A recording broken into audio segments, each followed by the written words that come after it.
بسم اللہ الرحمن الرحیم۔ میرے KP پولیس کے بہادر جوانوں افسران، السلام علیکم۔ ہر جنگ اور چیلنج قوم کے جوانوں کی صلاحیتوں کے لیے آزمائش لے کر آتی ہے۔ دہشت گردی کے خلاف جنگ خیبر پختونخوا پولیس کے لیے کسی امتحان سے کم نہیں تھی۔ تاہم خیبر پختونخوا پولیس نے جس جرات اور بہادری سے یہ جنگ لڑی اور اب تک لڑ رہی ہے، وہ دنیا بھر کے پولیس کی تاریخ میں سنہرے حروف سے لکھی جائے گی۔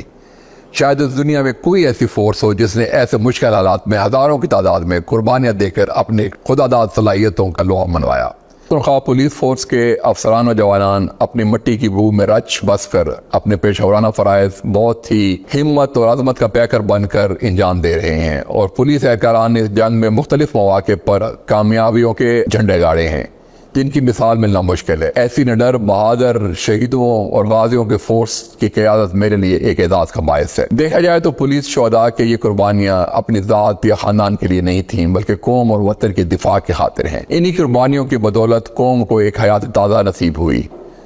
ہر قوم کی تاریخ کے بہترین صفحات ان کے شہیدوں کے لہو سے لکھے جاتے ہیں۔ دہشت گردی کے خلاف جنگ میں خیبر پختونخوا پولیس فورس کے ہر رینک کے افسران جوانوں نے اپنی قیمتی جانوں کے نذرانے پیش کیے۔ اسی تسلسل کو برقرار رکھتے ہوئے دہشت گردی کے حالیہ لہر میں بھی فورس کے جوانوں نے جرأت و بہادری دکھائی اور دہشت گردوں کے متعدد حملوں کو اپنی جان پر کھیل کر ناکام بنایا۔ قدرت نے خیبر پختونخوا پولیس فورس کے جوانوں کو خداداد صلاحیتوں کے حوالے سے بڑی فیاضی سے نوازا ہے۔ وہ قوم کو دہشت گردوں کے گرداب سے نکالنے کے لیے بھرپور صلاحیت رکھتے ہیں، اور خیبر پختونخوا پولیس پہلے بھی یہ جنگ جیت چکی ہے اور اب بھی جیتے گی۔ جیت انشاءاللہ ان کا مقدر ہے۔ فورس کے جوانوں کے لیے میرا پیغام ہے کہ وہ شہداء کی جرأت و بہادری کو اپنے لیے مشعل راہ بنائیں، اور شہداء نے اپنے مقدس خون سے امن کے جس پودے کی آبیاری کی، اس سے اپنے جدوجہد سے مزید توانا کریں۔